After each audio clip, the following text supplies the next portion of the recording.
I think that women have become increasingly picky, but I think there's also a surplus of underqualified men. And I say that because I think a lot of men are out here pretending to be what women are saying they want, and not being authentic to themselves, which is self sabotage in a form. But I think women are disingenuous with what they're stating their expectations are, right? They're saying, I want the 666, but they're choosing men that don't look like that based on whatever criteria. He's nicer to me, or he buys me nice things, or whatever it is, right? Are women too picky, or is there just a surplus of underqualified men? Which one is it?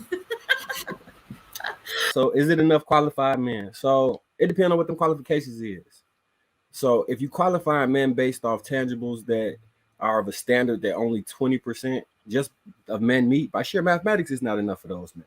But if you qualify men by tangibles that are more realistic based on what the average norm is, or the average is for what men make, how tall men are, and then you base your designation on if there are enough men off of the characteristics that those men have, like are they emotionally intelligent? Can they maintain a conversation? Do they make you laugh? They might, you know what I'm saying? I use this example with the game sliders all the time when I talk about kind of like KS said, you gotta pick a struggle. So if you're extremely unattractive as a man, you can be extremely funny and then add some money into that game slider. And then you should be somewhere to get an equivalent mate. So I don't know if the game sliders is the issue, or women just have an unrealistic amount of mana points that they expect them to have to be able to push all the game sliders up. So that's my answer. I'm a reserve being concrete on it though. I want to hear what these ladies saying they dating experience. I think that is based off of the fact that a lot of women are looking for the superficial wants instead of more so the standards, right? It's a difference between the two, standards and superficial wants. And most women are claiming, obviously, we know the 6 figures, 6-pack, 6 feet, right? And I always say on my show, I said, okay, 6 feet, he could get amputated tomorrow and become 3 feet, right? What's going to happen then? Because you wanted him when he was 6 feet. And then also 6-pack can go 6 flat, okay? It all depends. And that's something that has to be maintained over time. And then lastly, 6 figures, he can go broke tomorrow. And then what you gonna do then? What's the backup plan on that? So I just think that most women are thinking about the money because we think a man should be a provider. However, if you're just basing what you want off of money, that's what you're gonna be, where you're gonna be disappointed, because he could be having money but treat you some type of way. So I just think we have to get the standards separated from the superficial wants. And I think that's the problem with us women today. So I'll jump in. I think the answer is both. I think that women have become increasingly picky, but I think there's also a surplus of underqualified men. And I say that because I think a lot of men are out here pretending to be what women are saying they want, and not being authentic to themselves, which is self sabotage in a form. But I think women are disingenuous with what they're stating their expectations are, right? They're saying, I want the 666, but they're choosing men that don't look like that based on whatever criteria. He's nicer to me, or he buys me nice things, or whatever it is, right? I think on both fronts, people are being dishonest. So my answer is both. There's too many on both sides. I would say it's definitely enough qualified men. I think the issue is that a lot of women are under the assumption that they're qualified to be wives, and they're not. Like we say it all the time. Like most women are ready for the wedding, sure, but what actually comes with being a wife, not so much. And a lot of times, it's not until they get into the marriage that they figure that out. Right? It's I had assumptions. I thought we was going to be like this. I thought it was going to be like that. But wait, this is actually demanding a lot of me, and I didn't really realize how much that the requirements were going to go up. And that's why a lot of women leave marriages. We can tie it to cheating, we can tie it to irreconcilable differences. But fact is that a lot of women walk into marriages not knowing what they signed up for.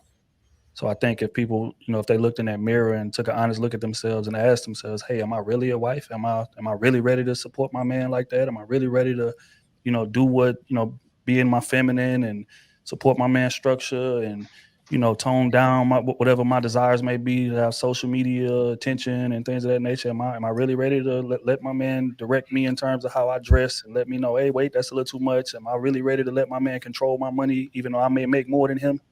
because he's the man and he's the leader of this relationship? Am I really ready? They look in that mirror and be honest with themselves. A lot of them would say no. And a lot of the ones saying no are the ones complaining about men not being qualified for them. So that's my answer.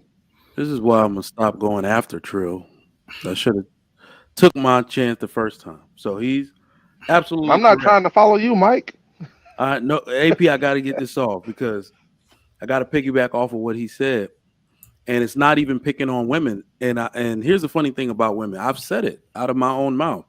Women have to get their lives in order faster than men do. It is actually hard, and I'm acknowledging it as a man. It is harder for you to put your life together to perform the duties of wife than it is for me to get my life together to perform the duties of husband. Being a good husband is a lot like being a good man. You don't really change that much. You're already benevolent. You're already thoughtful. You have a mind to provide. You're probably on a good road to being a good husband. But a wife, it's such a sacrificial thing. You're responsible for so much once those children are born, right? So, you have to have that mind for that mindset for it. And the reason why I'll say ultimately that it's not a lot of women out here that are ready to be wives is because let's get some of these women from other countries in here, and they'll show you that these men are qualified. They'll take them and show you what marriage looks like. If we're talking about money, they'll take that little 45 a year and they'll make something shake. They'll be like, I'll take that. We could do that. He doesn't have social skills. I don't need him to talk. They'll show you just how to do this marriage thing with this little amount of resources that we pretend men have, but they come from nothing. They're looking for a man with a stable income that goes to work every day. They don't have lofty, unrealistic expectations. So yeah, I believe that men are perfectly adequate for that type of woman. But in America, yeah, sure, they'll say the men are underqualified. My mic is muted. Well, I kind of agree with Inaz as well as Trill and kind of what you said, Mike. But I think it's both. I think that there are a lot of men that don't qualify for what they want, and they don't understand that sometimes you have to adjust your expectations as well. Women are delusional. Like I just think overall, the larger number of women are delusional about what they qualify and what men actually do, especially as husbands. But a lot of men don't know how to be husbands, and we too have to adjust our expectations to get exactly what it is that we're looking for. And that's all I'll add to that. But see, real quick, AP, I just got a question. Do you feel like most men's hesitancy to get into a marriage speaks to them knowing that they're not really ready for that yet?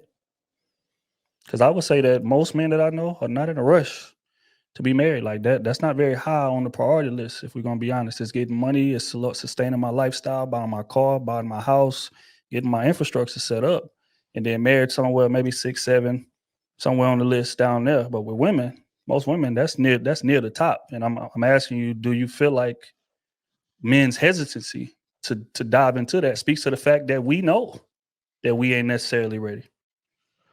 Not necessarily, because I think that if we understood that my opinion is we'd be better off getting married earlier and building with having somebody build with us or under us or however you want to define it. But I think that goes to where the woman is delusional with expecting a guy to come ready made with $100,000 and a 6-pack and whatever else she's asking for, which is why we get married later, because we're working to achieve those things prior to actually finding a wife, because we already know that the likelihood, or at least we believe that the likelihood of us finding someone who's willing to ride it until we catch that wave is slim. So I think we're trying to get ready made, and then we have to filter through all the bullshit to find somebody who's authentic and genuine and don't just want us for the resources that we have. Okay. So yeah, because I struggle with this one. So I'm just curious. Do you, Trill? You think if men would have been, so a man at 18, if he had all the money he wanted, and he was at his life, if he was at his the point in his life where he could find the woman that he wanted, right? Do you think he would be in the best position at that point, or does he become a different man at like at 30 than he was at 18? Like you give him a Lambo, you give him the watches, a chain, a condo or something on top of the city, and all the money he needs to go kick it, right? I know personally I would have messed that all the way up. You know what I'm saying? Until I like hit past that 25 mark. What you think? Do you think most men are like I'll say mature enough at that age to really go forward and anybody? I say hell no. Hell Yeah. no. Because fact is that up until 18, men have been programmed to do the exact opposite of what we talking about doing. Yeah. In terms of being husbands and things of that nature. Again, like I always say, most men are programmed to be snipers. They're not programmed to be monogamous, right? Women are encouraged to, yeah, girl, you find you a husband and get your family started. Girl, when you gonna have me some kids? When we gonna get a marriage proposal or something? Like they get questioned about that every Thanksgiving. Men, not so much. Men, when we growing up, it's who can get the most numbers, who can have sex the fastest, who can, your pops and them tell you, yeah, boy, back in my day, I used to go to them school dances when it was real slow jams going on. I used to get about 10, 15 numbers when that back in the day when it was me. Right. So he's saying that, your uncle saying that, you and your boys competing on who can get the most women. And like I always say, women play a role in that as well, because most women, especially at that age, desire a man who a lot of women want. So all of this is pointing a man towards being a sniper, being a player, being a hoe. So when we 18, we still with that mindset, but now you drop a whole load of money in my pockets now, and now I got a whole new level, whole new flock of women, whole new level of influence. Most 18-year-olds is gonna go crazy because we don't even really know who we are at that point. I think we don't really start living for us until probably about 24, 25. Up until 18, you still living for what you think your parents want you to do, or what you think your OG in the hood wants you to. Yeah, you need to go get your degree, get engineering, stuff like that. And then you get in school and be like, I ain't got the mindset or the study habits for engineering. This might not be it. You see what I'm saying? But I think again around 24, 25 is when it hits you. Like, wait, no, this is what I want to do. I mean, I hear you, OG, I hear you, pops, I hear you, moms, but I want to go this way. And I think at that point is when you will be best suited to dive into a marriage, somewhere between 25 and 30. But 18, dumping a lot of money and success in a man's lap, hell no. He gonna crash out. Crash out. Yeah, we see it all the time. We see it all the time in the NBA. You throw a lot of money at these young kids, and who are they 4, 5, 6 years later? We see it all the time. It is Women's History Month, and salute to women out there. I did a show the other day on the Lapeef Network, the Tuesday shows, and this topic ties in to what I talked about. Most men are ugly.